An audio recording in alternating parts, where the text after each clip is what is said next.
नमस्कार, to the point देख रहे हैं आप और आपके साथ मैं हूं प्रतिमा दत्ता। आज टू द पॉइंट में हमारे साथ एक बेहद खास मेहमान मौजूद हैं। दुनिया की सबसे बड़ी पार्टी और उस पार्टी को हरियाणा में चलाने वाले हरियाणा भारतीय जनता पार्टी के अध्यक्ष ओम प्रकाश धनखड़ साहब, जिन्होंने सरकार में भी काम किया, संगठन में भी काम किया और भारतीय जनता पार्टी को मजबूत करने के लिए निरंतर प्रयासरत हैं। धनखड़ साहब, बहुत स्वागत आपका हरियाणा न्यूज पर। धन्यवाद। आज टू द पॉइंट बातें करेंगे और बहुत सारी बातें करेंगे क्योंकि प्रदेश के लोगों के जहन में बहुत सारे सवाल हैं। वो जानना चाहते हैं कि भारतीय जनता पार्टी, जननायक जनता पार्टी, गठबंधन चलेगा नहीं चलेगा। इसके अलावा भी बहुत सारी बातें हैं, तो मैं चाहूंगी टू द पॉइंट हम दोनों बात करें और आप टू द पॉइंट ही जवाब देंगे। देखिए, आपका शीर्षक तो टू द पॉइंट है, लेकिन आप कितना टू द पॉइंट रहते हैं वार्ता में देखेंगे।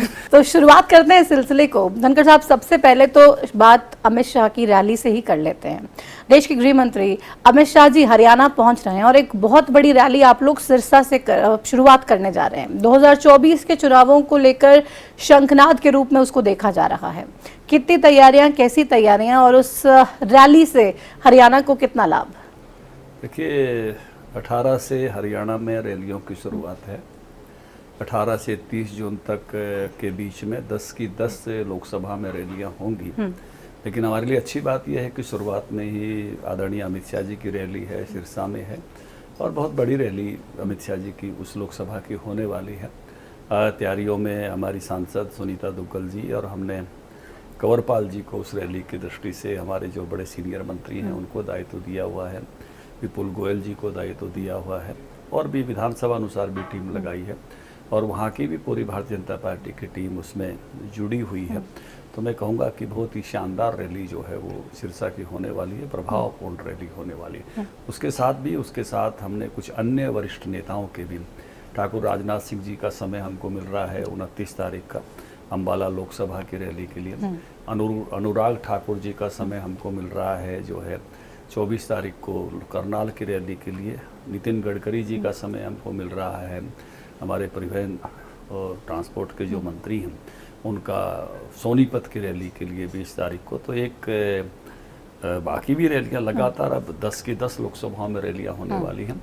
जो हमारे यहाँ के केंद्रीय मंत्री हैं, हमारे प्रभारी विप्लव देव जी हैं, जयराम ठाकुर जी की ड्यूटी लगी है 3 लोकसभा में, गजेंद्र जी शेखावत जी भी 1 लोकसभा में हैं, संजीव बाल्याण जी सोनीपत और रोहतक लोकसभा में हैं और मुख्यमंत्री जी, मैं स्वयं और पार्टी के जो यहाँ के हमारे राज्य सरकार के मंत्रीगण हैं या राव इंद्रजीत सिंह जी हैं, कृष्णपाल गुर्जर जी हैं जो केंद्र में हमारा मंत्रीगण हैं, वो भी सब इसमें, सुधा यादव जी और बाकी सब लोगों का भी जो हमको समय मिलेगा सीनियर नेताओं का, उस हिसाब से सहभागी होंगे। ये एक मैं कहूँगा कि ये जो आखिरी 10 दिन हैं, 10-12 दिन हैं जो है जून के, ये हरियाणा में भारतीय जनता पार्टी की दृष्टि से लोकसभा की रैलियों के। तो लोकसभा की रैलियां तो करने जा रहे हैं।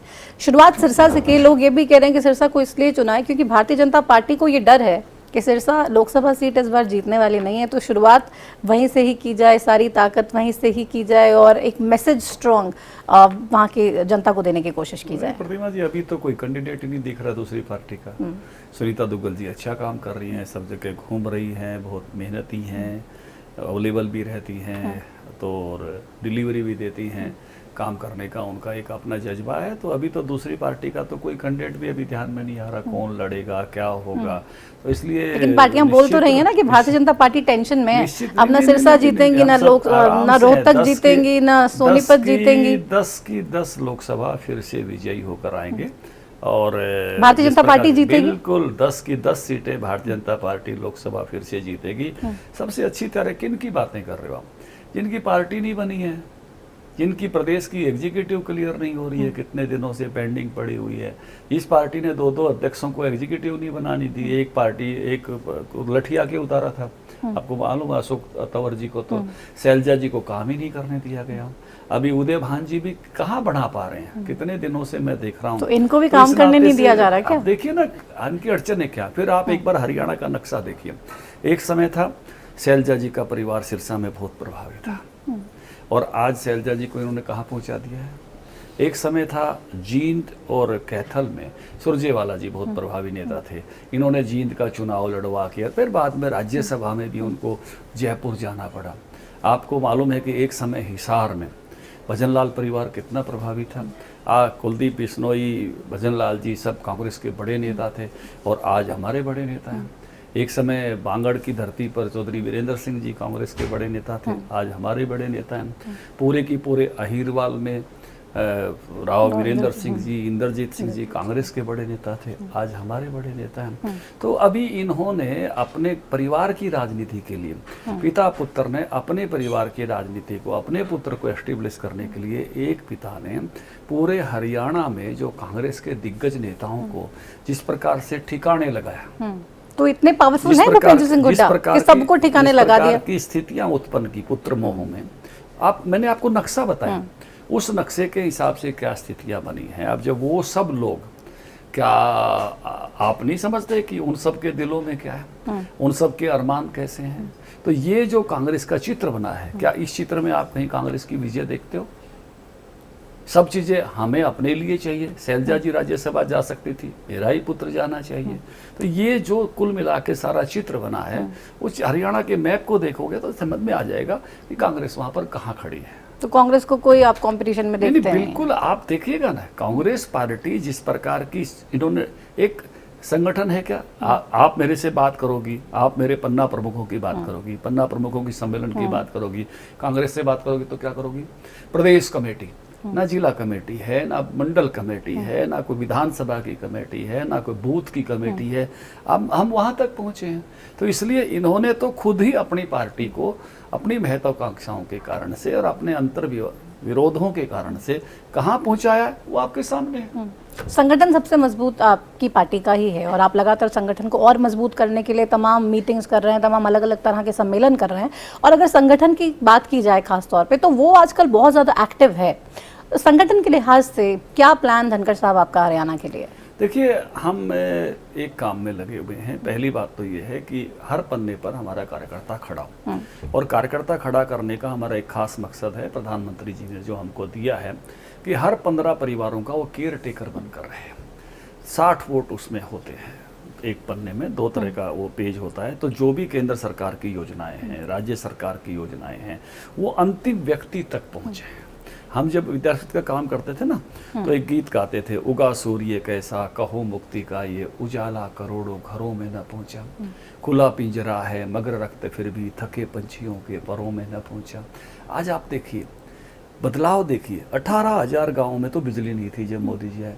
हम सब लोटा बोतल लेके बाहर शौच करने जाते थे ग्रामीण इलाकों में। रसोई गैस इस समय में पूरी हुई है, बिजली इस समय में पूरी हुई है, हर घर में नल से जल इस समय पूरा किया जा रहा है। अभी पूरा नहीं हुआ है, पूरा किया जा रहा है।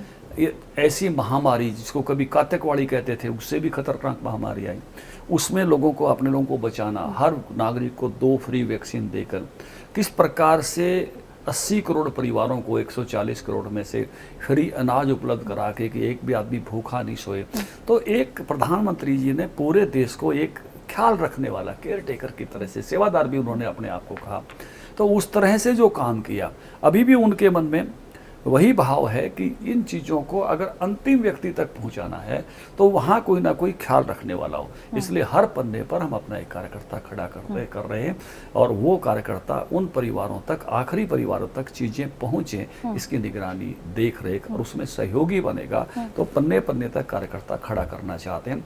और मुझे लगता है कि जो मेरा काम चल रहा है, पहले तो मैंने 30 जून का इसमें लक्ष्य लेकर मैं चला था, जून के महीने का, लेकिन अब जून का महीना हमारा पूरा प्रधानमंत्री जी के 9 साल में आ गया। तो इसके बीच में भी हम पन्ना प्रमुख कर रहे हैं, लेकिन कुछ बचेंगे तो जुलाई में। तो हर पन्ने तक मैं ये कहता हूँ कि अपना संगठन हम खड़ा कर देंगे। उसके बाद बड़े, उससे मैं कहूँगा कि 5 लाख कार्यकर्ता भारतीय जनता पार्टी का हरियाणा में हमारे पास डिजिटली ऑन पोर्टल। ऐसा नहीं है कि केवल मैं आपको आंकड़ा कहूँ, मैं आपके साथ उसकी बात करा सकता हूँ कभी भी।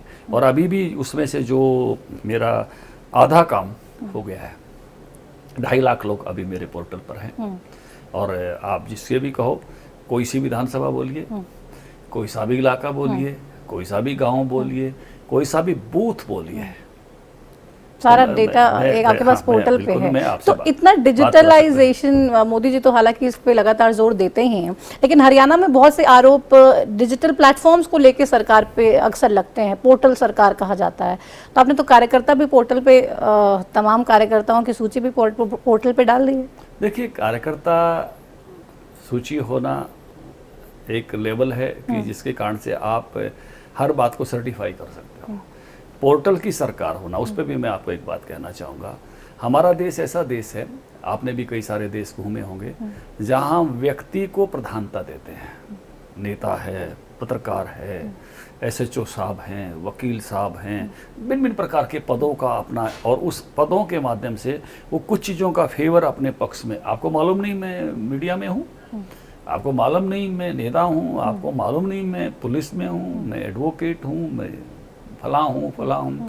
लेकिन दुनिया के और मुल्कों में हम देखते हैं सिस्टम इम्पोर्टेंट होता है, जाने से पहले ही वो महसूस करा देते हैं। हमारे यहाँ एक बात की गई, व्यक्ति अवतार लेगा और वो सब बदल देगा, लेकिन दुनिया सिस्टम के अवतार से बदली है। गलत कह रहा हूँ तो मेरी बात को काट देना। दुनिया के मुल्कों ने अपने सिस्टम अच्छे किए हैं, हरियाणा की सरकार ने भी अपने सिस्टम अच्छे करने का प्रयास किया है। मेरिट से नौकरी मिले, कंप्यूटर से बदली हो, अच्छी बात है ना। किसानों को डिजिटल पेमेंट हो, हर पैसा जिसका है डीबीटी से सीधा उसके खाते में जाए। कठिनाई शुरू में आती है, जब भी कोई चेंज आता है, आप किसी भी चीज़ का डिजिटलाइजेशन करना चाहते हो, कठिनाई आती है, पोर्टल पर पहुंचना, डाटा चढ़ाना, लेकिन जब वो सब हो जाता है तो उसका आनंद भी है। आपको ध्यान है, जब रेल की टिकट पहले जाके लाइन में लग के बुक कराते थे, अब आप अपने घर में बैठे के बुक करते हो। आप मेरे से बाद की पीढ़ी में हो, आपको वो मालूम नहीं होगा। हम स्टूडेंट्स कंसेशन मिलता था सिनेमा के टिकट का, और वहाँ सिनेमा के टिकट जाकर हम कैसे लेते थे, कंसेशन वाली जो 1 रुपये कुछ पैसे में मिलती थी, ऐसे जैसे आकाश मार्ग से जा रहे हो, नीचे भीड़ के ऊपर से उसमें हाथ डाल के लेते थे। और आज आप अपने फ़ोन पर आप अपनी सिनेमा की टिकट बुक करके जाते हो कि नहीं जाते पीवीआर में? आज रेल की टिकट अपने फ़ोन पर बुक करते हो कि नहीं करते? विपक्ष को इतनी प्रॉब्लम क्यों है? नहीं, एक मिनट, आपको ये आनंद है कि नहीं? आप अपने मोबाइल का बिल, बिजली का बिल कहीं लाइन में लिखने की बजाय अपने फ़ोन पर पे करते हो, आपको इसका आनंद है कि नहीं है? ये सिस्टम अच्छे हैं कि नहीं है? यही सिस्टम अच्छे करने का प्रयास है। अब जो शुरू में जो भी पॉपुलेशन उस डिजिटलाइजेशन की स्वाभाविक रूप से शिक्षित नहीं है, लिटरेट नहीं है डिजिटली, उनको कठिनाई आती है, मैं मानता हूँ। लेकिन जब आप शुरू करते हैं तो सने सने वो भी उसके अभ्यस्त होते हैं, आदी होते हैं, नई पीढ़ी सीखती है, और उसके कारण से वो आगे बढ़ जाते हैं। तो इसलिए ये कठिनाई भी होगी, निंदा भी होगी। निंदा तो कंप्यूटर आए तब उसकी भी हुई थी। हर बदलाव की जब नई चीज़ आती है तो निंदा होती है। तो इस नाते से ये सिस्टम का अवतार होना, मुझे लगता है देश को विकसित देश बनाएगा। इसलिए हम व्यक्ति के अवतार की बहुत बात करते हैं। यदा यदा हि धर्मस्य ग्लानिर्भवति भारते अभ्युत्थानम धर्मस्य तदात्मानं सृजाम्यहम्। ये ठीक है कि डिजिटलाइजेशन लाने के लिए भी कोई व्यक्ति चाहिए, और वो व्यक्ति हमारे पास है। नरेंद्र मोदी जी, जैसे आपने कहा, शुरू से डिजिटलाइजेशन के आदी रहे। जब वो यहाँ हमारे प्रभारी थे तभी उन्होंने हम सबको कंप्यूटर दिलवा दिए थे कि सब कंप्यूटर रखो। और 96-97 मोबाइल फ़ोन इतना बड़ा सारा आता था, कहीं कहीं नेटवर्क था, तब हमको उन्होंने दिलवा दिया था कि आप प्रदेश के महामंत्री हो। 16 रुपये की कॉल होती थी, जाने आने के भी दोनों कॉल के पैसे लगते थे। उनका नहीं रखना पड़ेगा, है ना। हमने कहा हमारी तो थोड़ी सी नौकरी है, बिल नहीं दे पाएंगे। अरे भैया पार्टी देखेगी, लीजिए।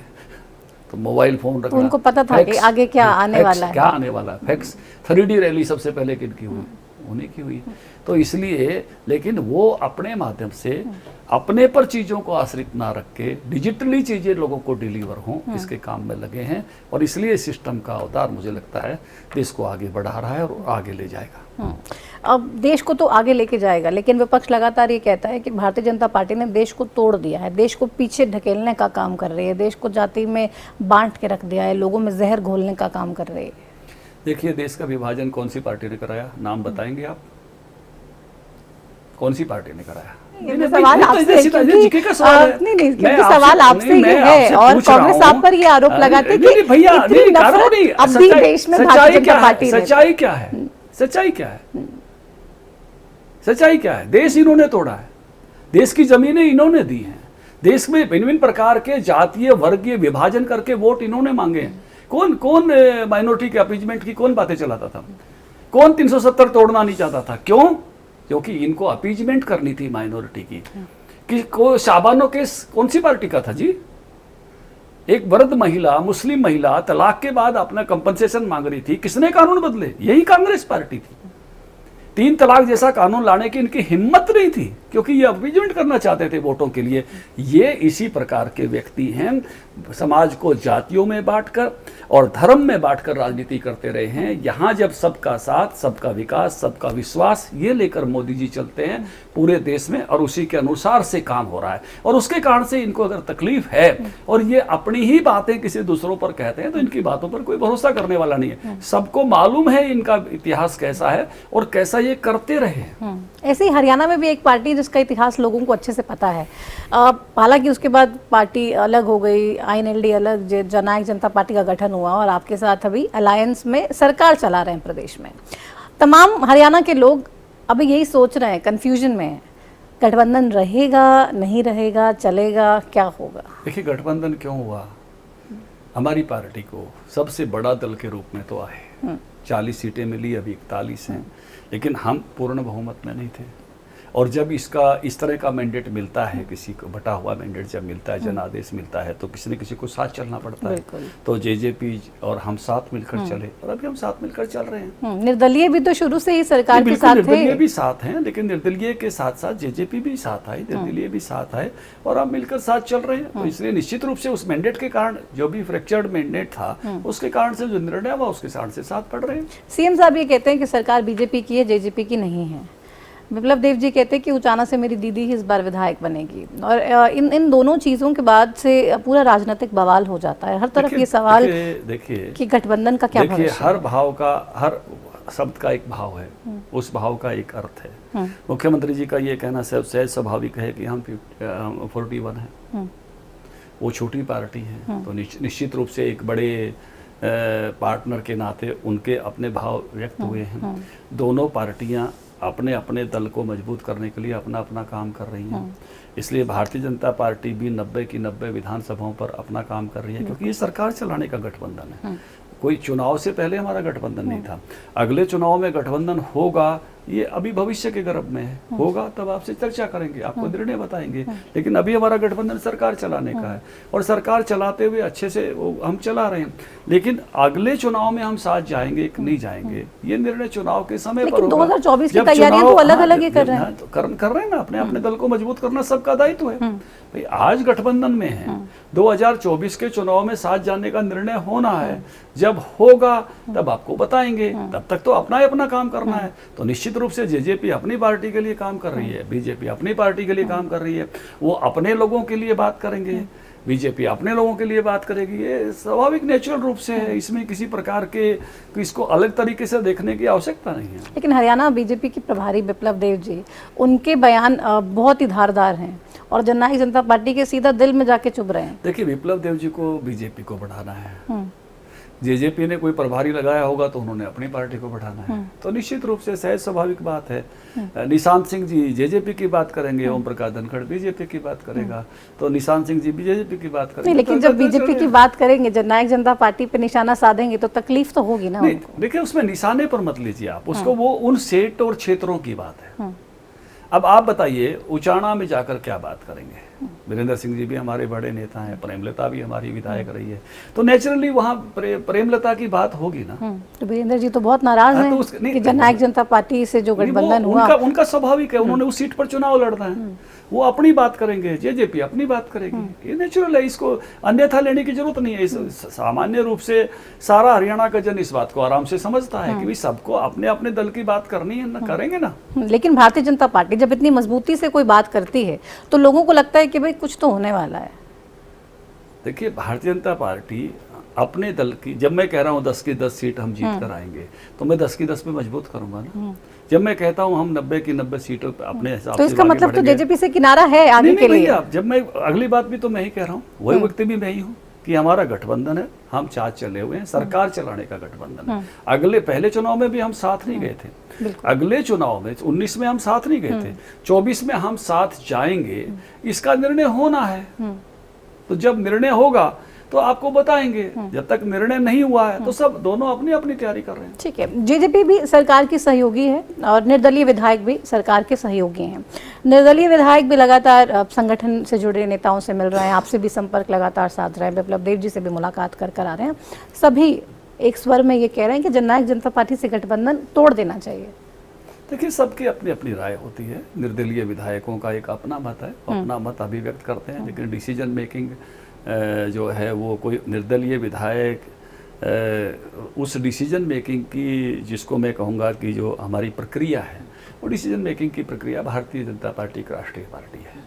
भारतीय जनता पार्टी में हर प्रकार का विचार प्रदेश स्तर की इकाई पर, राष्ट्रीय स्तर की इकाई पर होता है। तो सबकी अपनी अपनी अभिव्यक्ति के आधार पर आप कहोगे कि भी ये निर्णय है, ऐसा नहीं है। राय हो सकती है किसी की, निर्दलीय विधायकों की कुछ राय हो सकती है, लेकिन as a Bharatiya Janata party नेतृत्व क्या विचार करता है, तो मुख्यमंत्री जी ने बताया ना अभी कि हमारा गठबंधन है, तो उस नाते से उनकी राय अलग और बात फिर है। एक चेहरे पे मुस्कान थी उनके, लोग उस मुस्कान को डिकोड करने की कोशिश कर रहे थे कि इस मुस्कान के पीछे क्या कहना चाह रहे हैं सीएम साहब। अच्छा, आप सीएम साहब की मुस्कान से आपको आनंदित होना चाहिए। कोई भी व्यक्ति मुस्कुराता है तो वो अच्छी बात तो है हम ना। तो बहुत आनंदित है कि सीएम साहब हंस रहे हैं, हंसते रहने तो फिर- चाहिए, फिर- प्रदेश के लिए काम तो कर फिर रहे आप हैं, उस- स्ट्रेस फ्री माहौल में करना चाहिए। नहीं, उस मुस्कान में आप क्वेश्चन क्यों ढूंढ रहे हो, कोई वो अर्थ क्यों गठबंधन ढूंढ को रहे हो? लेके कोई कह रहे हैं ना, भावार्थ जारी है, जारी तो रहेगा, फिर अच्छी एक बात है ना, मुस्कुराहट। एक अच्छी बात कह रहे हैं और मुस्कुराते हुए कहते हैं। आप ऐसा कोई सीरियस होकर कहेगा तो आप उसको कहोगे बड़े सीरियस होकर कह रहे थे, ऐसा नहीं है भाई, आनंद से कह रहे हैं। आप मेरा इंटरव्यू कर रहे हैं, हम दोनों आनंद से बात कर रहे हैं, तो अच्छी बात है ना, उन्होंने भी आनंद से कहा। चलिए, उसका मतलब कुछ नहीं था यानी कि। सोमवीर सांगवान ये कहते हैं कि जननायक जनता पार्टी से गठबंधन अगर टूट जाए तो 25% जो पाप हैं उनसे छुटकारा मिल जाएगा। नैनपाल रावत ये कहते हैं कि सफ़ेद चादर की तरह छवि थी मुख्यमंत्री की, जननायक जनता पार्टी ने उस पर दाग लगा दिया है। गोपाल कांडा ये कहते हैं कि जननायक जनता पार्टी की ज़रूरत तो थी नहीं, बीजेपी तो अकेली सक्षम है सरकार चलाने के लिए, उनकी ज़रूरत नहीं है। सारे निर्दलीय विधायक इस इंतज़ार में है, इस उम्मीद में है कि शायद गठबंधन टूटे। देखिए, आपके इस सवाल का जवाब मैं पहले दे चुका हूँ। आप उसी को भिन्न भिन्न शब्दों में उसको रिपीट कर रही हो, उनके अलग अलग बयानों के साथ रिपीट कर रही हो, लेकिन उत्तर आपको मिल चुका है। तो इस पे कोई आप टिप्पणी नहीं करेंगे? नहीं, कोई आपको दाग उत्तर- है क्या? आपको कोई उत्तर- दाग है क्या जेजेपी के साथ? आपको उत्तर मिल चुका है। मैंने कहा, देखिए, उस नाते से सबकी अपनी अपनी एक बात कहने के अंदाज है, सबने अपने अपने अंदाज से बात कही है, लेकिन आपके सवाल का जवाब इससे पहले सवाल में ही वो मिल गया, लेकिन इस सवाल का तो नहीं मिला ना कि कोई स्पॉट है क्या, कोई इमेज खराब हो रही है भारतीय जनता पार्टी की ग्राउंड में कि जननायक जनता पार्टी साथ है तो भारतीय जनता पार्टी को नुकसान हो रहा है, ऐसा प्रदेश अध्यक्ष के नाते आपको कोई लोगों की शिकायतें या लोगों की बातें आपके पास पहुंच रही हैं? देखिए, ऐसा है कि दोनों का गठबंधन, जैसे मैंने कहा, अच्छा चल रहा है। गठबंधन की सरकार अच्छा काम कर रही है, और गठबंधन के बारे में जैसे मुख्यमंत्री जी को आपने सुना, वैसे मैंने भी आपको कहा कि सरकार चलाने का हमारा गठबंधन है, चल रहा है। अगली बात होगी तो आपको बताएंगे। अभी बिल्कुल क्लीन है, कोई राह में रोड़ा नहीं है। आगे आपके सवालों की श्रृंखला यहीं रुक तो नहीं रही ना? नहीं, आगे मेरे तो सवाल अभी बहुत पड़े हैं, लेकिन सबसे जरूरी तो गठबंधन ही है लोगों के लिए। गठबंधन पे आप, हालांकि मुझे लगता है कुछ ज्यादा बोलना चाहते नहीं है। काफी सुना और पर्याप्त उत्तर मैंने आपको स्पष्टता के साथ। चलिए ठीक है, आप इस पे उत्तर नहीं देना चाहते तो आपकी नहीं, बहुत अच्छे, आप उसी पर आप सुई अटकाइए। प्रदेश के लोग जानना चाहते हैं ना, एक से अधिक सवाल आपके आ गए, आगे बढ़िए। चलिए ठीक है, मैं किसानों की बात भी आपसे करना चाहूंगी, क्योंकि एक लंबे समय तक आपने इस सेक्टर में काम किया, पिछली सरकार में कृषि मंत्री भी रहे।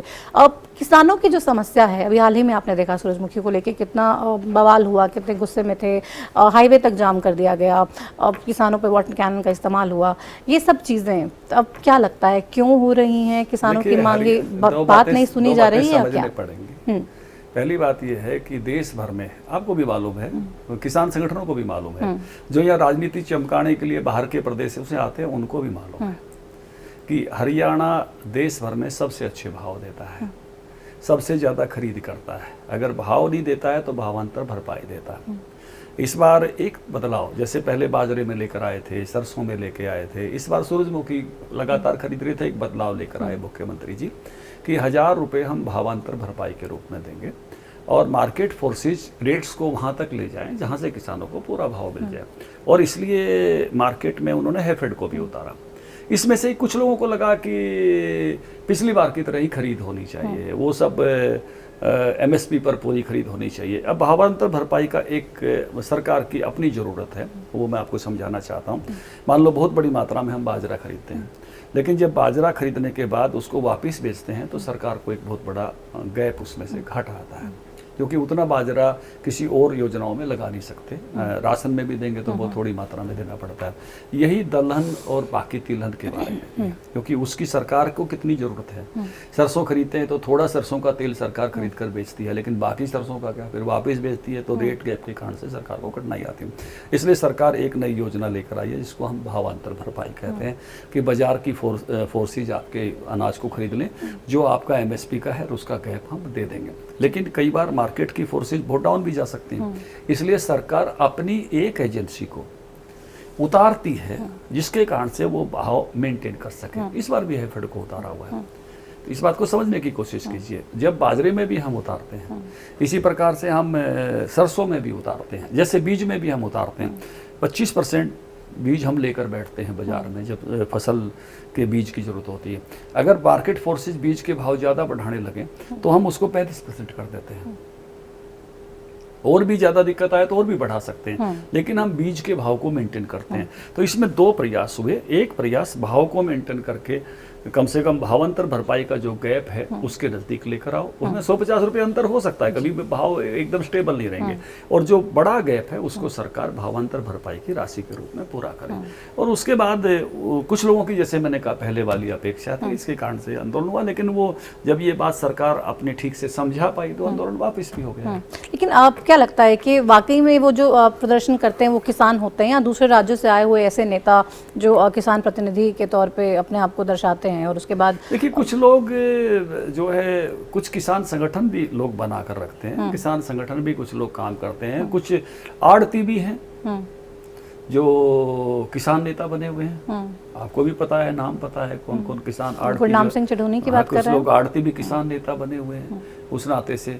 तो ये दोनों तरह का है, कुछ लोग और कुछ स्वाभाविक रूप से किसानों के हित की बात करने वाले लोग किसान संगठन भी होते हैं। देखो, मुद्दा तो किसानों का आना चाहिए। मैं हमेशा किसान की इस बात के पक्ष में रहा हूँ, उनका मुद्दा है।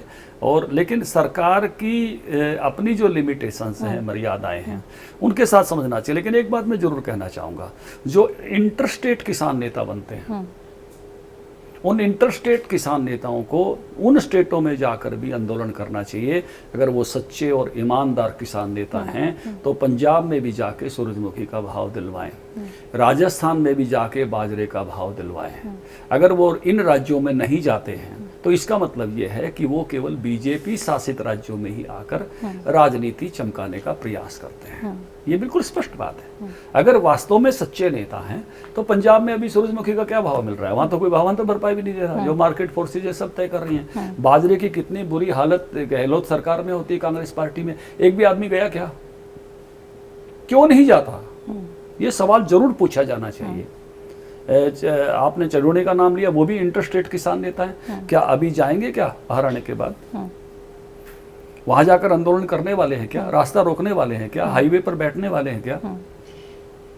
ये सवाल सब जगह होना चाहिए। राजस्थान में जब इस प्रकार के भाव नहीं मिलते हैं किसानों को, क्या लोग जाते हैं क्या? तो राकेश इस बात पर जरूर राकेश टिकैत भी इंटरस्टेट किसान नेता के रूप में अपने आप को प्रोजेक्ट करते हैं, भिन्न भिन्न राज्यों में जाते हैं। लेकिन क्या वो अभी जाने वाले हैं क्या वहाँ? ये सवाल है, स्वाभाविक सवाल है। और ये सवाल मीडिया ने भी उठाना चाहिए। नहीं तो क्या लगता है कि जहाँ अच्छा हो रहा है, हम अच्छा कर रहे हैं सबसे। मैं ऐसे नहीं कर रहा, डंके की चोट पर कर रहा हूँ कि हम सबसे अच्छा कर रहे हैं, फिर भी अखाड़ा यही मत जमाना है ना। जो सबसे अच्छा कर रहा है वही अखाड़ा जमाओ। तो ये इसको भी टारगेट किया जा रहा है। इसमें भी समझने की किसान आंदोलन देखिए, वो भी आप की सरकार के समय में अभी इसी को समझने। भारतीय जनता पार्टी किसान के लिए देश में सबसे अच्छा करने वाली पार्टी है। और इसके कारण से कुछ लोगों को ये बात हजम नहीं होती है। इन्होंने, किसी ने किसान सम्मान निधि जी, कभी कांग्रेस पार्टी ने, किसी और पार्टी ने कभी इस प्रकार का बीमा दिया, कभी इस तरह से जैसे फसल हम खरीद रहे हैं कभी खरीदी। स्वामीनाथन कमीशन की रिपोर्ट कांग्रेस पार्टी 8 सालों तक पैरों नीचे दबाई बैठी रही। हुड्डा कमेटी की रिपोर्ट 4 सालों तक पैरों दबाई रही। 2.5 रुपए के चेक देते थे। इनके पेट में दर्द होता है, इन्होंने कभी किसानों के लिए किया नहीं।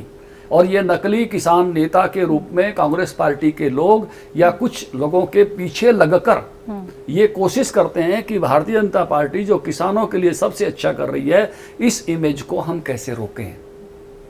जाके पूछिए ना, जिनको बाजरे के भाव मिले उसकी खुशी की लहर है कि नहीं है? आप जाके सर्वे करिए ना, जिनको सरसों के अच्छे भाव मिले वहां खुशी की लहर है कि नहीं है?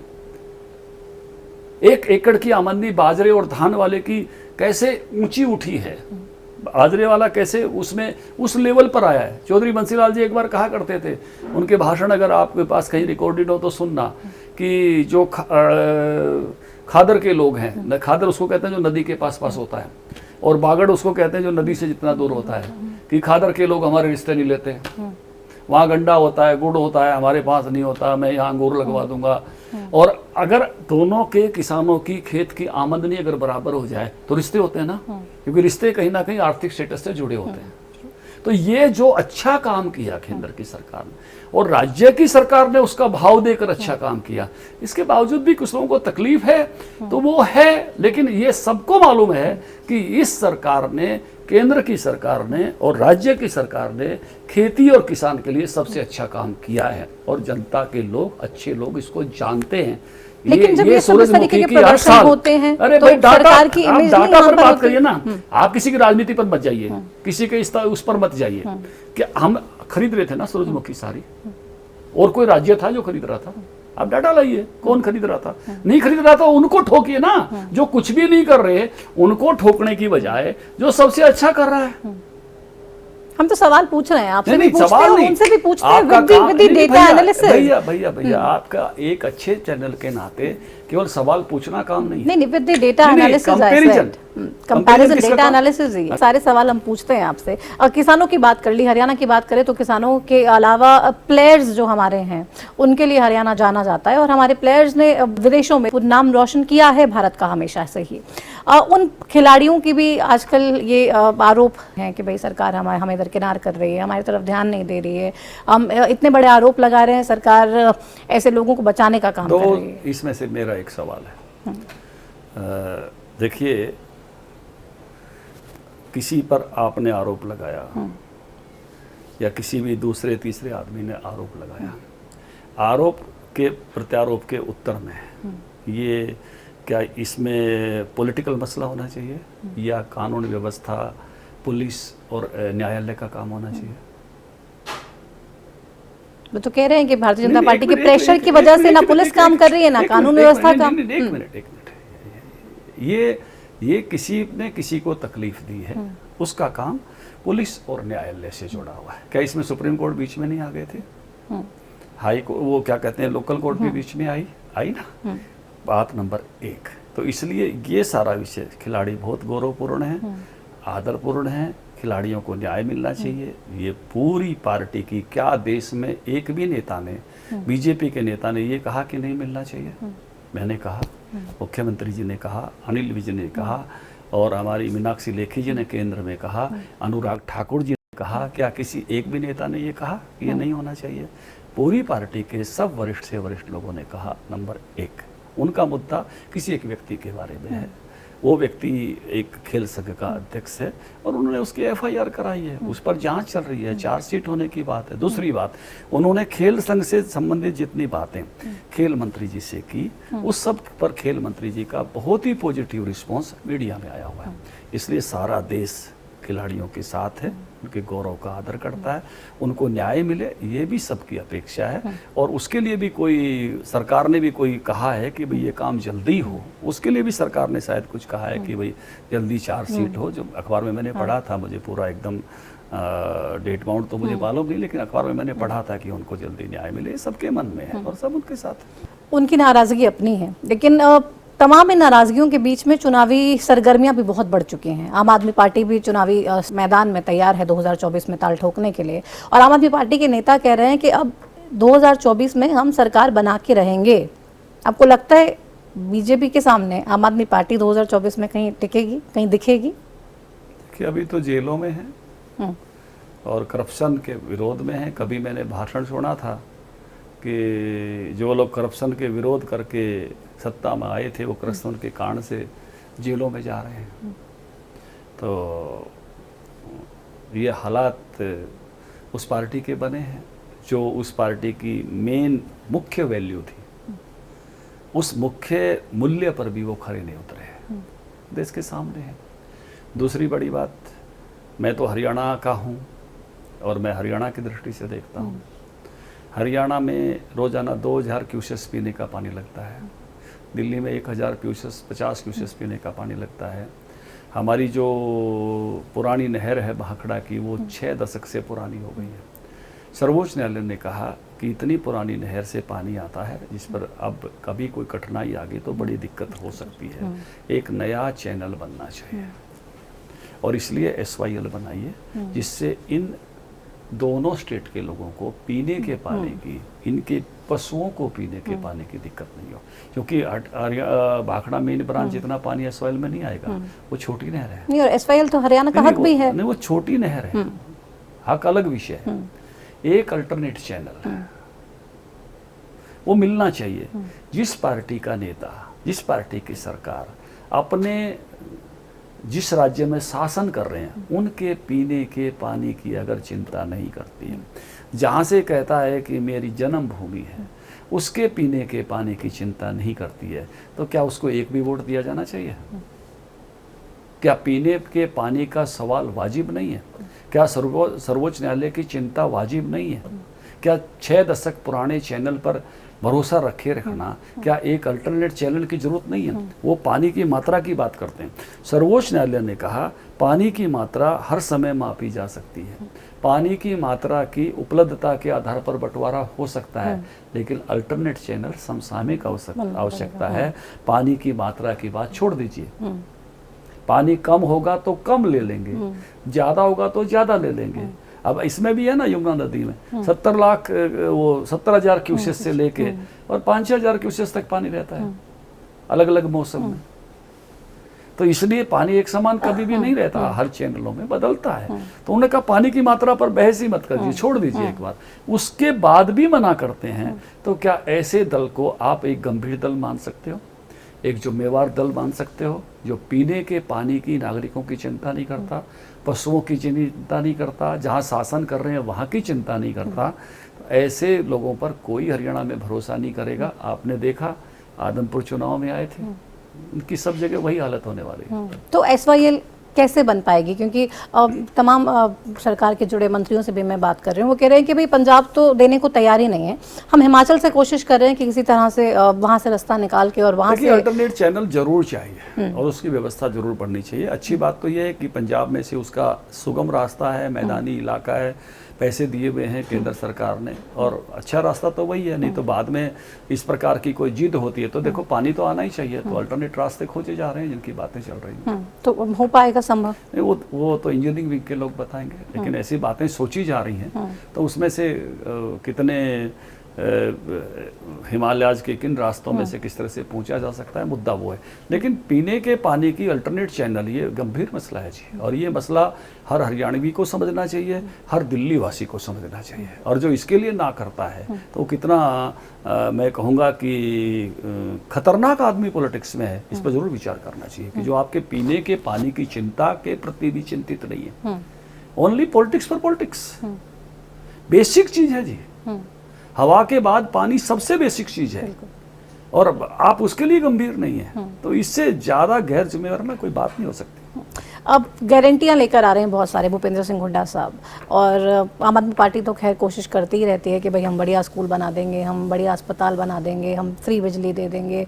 हुड्डा साहब भी इसी रास्ते पे चल रहे हैं। देखिए हुड्डा साहब को पूछ लीजिए, एक तो वो चिंता करते हैं हरियाणा पे कर्ज बढ़ रहा है, कर्ज बढ़ रहा है, कर्ज बढ़ रहा है। एक तरफ वो भी आम आदमी पार्टी की तरफ से कुछ ऐसा पैकेज लेके आए हैं, आप समझ रहे हो ना।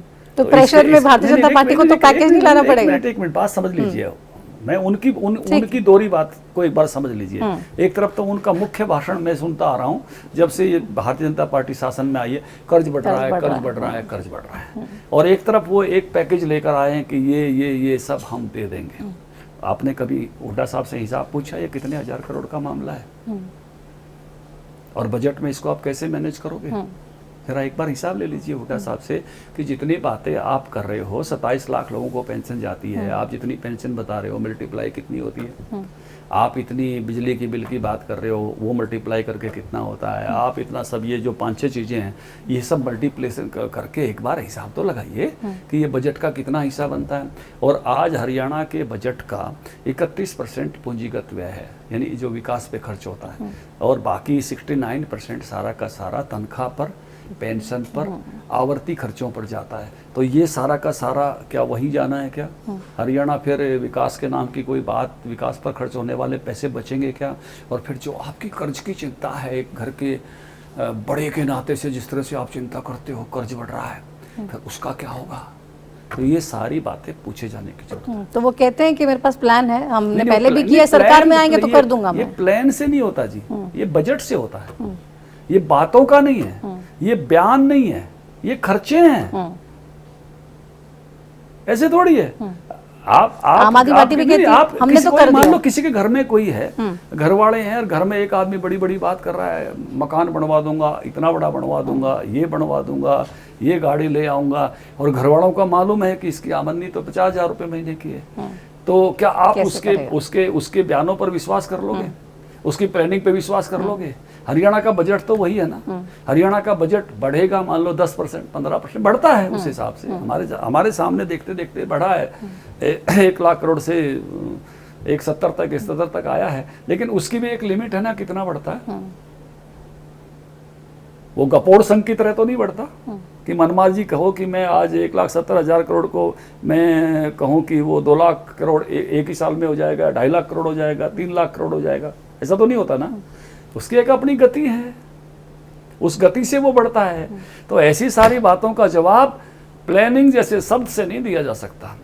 उसके लिए रिसोर्सेज की बात करनी पड़ेगी। देश में यह बात शुरू हो गई है आज कि जो कोई दल जिस प्रकार का बयान लेकर आता है, घोषणा पत्र लेके आता है, उस पर कितने रिसोर्सेज होने वाले हैं, उस रिसोर्सेज के आकलन के साथ बात होनी चाहिए। नहीं तो लोग झूठ बोलते हैं। यही कांग्रेस वाले राजस्थान का आपको याद है ना, कर्जा माफ करेंगे किसानों का, और फिर किसान इनको ढूंढते फिर रहे थे। झूठ बोलो और राज लूट ले जाओ, यानी इसको मूर्ख बनाना कहते हैं एक तरह से, ये कि चीटिंग कहते हैं इसको। ये जनादेश की चीटिंग है। आप जनादेश को कुछ बता के जा रहे हो जन को, और उसमें से आप फिर अपना शासन लेके बैठ गए हो। ऐसा ही ये जो जनादेश की चीटिंग कांग्रेस ने कई जगह की है जी, पहले भी की। तो अब ये चलेगी नहीं। तो ये मैं बता रहा हूँ, ये इसकी परतें खोलनी पड़ेंगी, इसकी परतें खोलनी पड़ेंगी कि वास्तव में क्या हुआ है। अगर उस अनुभवों को, उनके उस तरीकों, आज ये कहते हैं 40,000 मुआवजा देना चाहिए। भाई 2.5 रुपए के चेक किसके थे? तब आप कहाँ गए थे? तब आप यहीं के मुख्यमंत्री थे या महाराष्ट्र के मुख्यमंत्री थे? वो 2.5 रुपए के चेक जो यहाँ आते थे तब वो आपके ही आते थे ना जी। परिवर्तन की बात अभय चौटाला भी कर रहे हैं, पूरे प्रदेश में घूम रहे हैं और कह रहे हैं कि अब 2024 में INLD की सरकार आने वाली है। जननायक देखिए, हर दल को अपनी बात कहने का हक है, अपनी बात रखने का हक है, अपने परिश्रम करने का हक है, तो सब करें, स्वाभाविक है। लोकतंत्र का यही सौंदर्य है। आपको लगता है कोई टक्कर विधानसभा में है या फिर? देखिए, हर दल अपने अपने एजेंडे लेकर आएगा। जब चुनावी बिसात बिछेगी तो आपसे बात करेंगे। लेकिन अभी कुछ देख रहे हैं कि कोई सामने तो मैं बता लग रहा है कि एक पार्टी है अपनी बॉडी नहीं बना पा रही है। एक पार्टी जिसका आप चर्चा कर रहे थे अभी, तो एक विधायक की पार्टी है। तो अभी 89 की यात्रा बड़ी यात्रा है। एक पार्टी ऐसी है जिसका आप जिक्र करते हैं, उसका कोई खाता ही नहीं खुला है, उसकी जमानतें जब्त हो रही हैं। तो मैं अभी किसकी बात करूं? अभी सिर्फ भारतीय जनता पार्टी। भारतीय जनता पार्टी अभी तो है शासन में। तो अपने संगठन के नाते आपको लगता है कि तीसरी बार सरकार अभी तो कम से कम बनती दिख रही है भारतीय जनता पार्टी की? निश्चित रूप से भारतीय जनता पार्टी 3 कारणों से सरकार बनाती है त्रिवेणी पर। केंद्र सरकार के अच्छे काम, जिसके कारण से पूरे देश का गौरव बढ़ा है। आप देखेंगे हमारी अर्थव्यवस्था 5वें नंबर पर पहुंची है। हम रक्षा क्षेत्र में मजबूत हुए हैं। हम आत्मनिर्भर भारत की तरफ बढ़ रहे हैं। हम जो महापुरुष थे, जिनके आज़ादी की लड़ाई में योगदान था, जिनको कांग्रेस ने छुपा के रखा, जिनका क्रेडिट दिया नहीं, नेताजी सुभाष चंद्र बोस हों, सरदार पटेल हों, ऐसे बिरसा मुंडा हों, जो भी भिन्न भिन्न समय पर जो महापुरुष लड़े, जो है गुरु गोविंद हों आदिवासियों में, ऐसे सब का जो है स्थान अब देश में बन रहा है। जो इन्होंने तो एक ही तरह का देश बनाने की कोशिश की थी, वो आपके ध्यान में। इसी तरह से जो हमारे प्राचीन तीर्थ थे, जो भारत की आस्था के केंद्र थे, उनकी सबकी जो है वो पुनर्निर्माण हो रहा है, उसके प्रति लोगों की श्रद्धा बढ़ रही है। तो ओवरऑल गौरवशाली भारत, चाहे वो भारत बाहर में है चाहे अंदर में है, गौरवशाली भारत के रूप में खड़ा हो रहा है। तो केंद्र सरकार और आम आदमी तक डिलीवरी पहुंच रही है, जिसका मैंने पहले जिक्र किया। रसोई गैस पहुंच रही है, अनाज पहुंच रहा है, वैक्सीन पहुंची है, नल से जल पहुंच रहा है, और तीसरा हमारा संगठन अच्छा काम कर रहा है। इन तीनों आधारों पर हम चुनाव जीतते हैं कि हम जिस इकाई के लिए बने हैं उस इकाई के लिए अच्छा करते हैं, उसके सबसे माइक्रो लेवल पर अच्छा करते हैं, मैक्रो पर भी अच्छा करते हैं, माइक्रो पर भी अच्छा करते हैं, और अपना संगठन भी हर पन्ने पन्ने तक खड़ा करते हैं। तब हम वर्षों तक लोग हमको शासन करने का अवसर देते हैं। जैसे गुजरात में 27 साल बाद भी फिर अगले 5 साल का 32 साल तक का काम हमको दे दिया। तो इसलिए अच्छा काम करते हैं, लोग हमको काम देते हैं। तो ये अच्छा काम आपको लगता है केंद्र में तो हो ही रहा है, प्रदेश में भी हो रहा है, और हम अच्छा कर रहे संगठन की हैं, हम अच्छा कर रहे हैं तो लोग हमको जनादेश देंगे, निश्चित रूप से देंगे। चलिए, बहुत शुक्रिया अपना समय देने के लिए धन्यवाद। और तमाम सवालों के जवाब देने के लिए। लगातार अच्छा काम कर रहे हैं, और यही वजह है कि इन तमाम कार्यों के साथ साथ जो संगठन की मजबूती है वही भारतीय जनता पार्टी की सबसे बड़ी ताकत है। ये कहना है भारतीय जनता पार्टी के प्रदेश अध्यक्ष ओम प्रकाश धनखड़ जी का, जो पूरी तरह से आश्वस्त हैं कि अभी प्रदेश में कोई और पार्टी तो दिखाई दे नहीं रही है। सबसे ज़्यादा मजबूत भारतीय जनता पार्टी है, और आगे आने वाले चुनावों में भी, आगे आने वाले समय में भी भारतीय जनता पार्टी अपनी पूरी ताकत के साथ मैदान में है, और उसके सामने कोई भी नज़र नहीं आ रहा। फिलहाल टू द पॉइंट में मेरे साथ इतना ही। आप देखते रहिए हरियाणा न्यूज़। नमस्कार।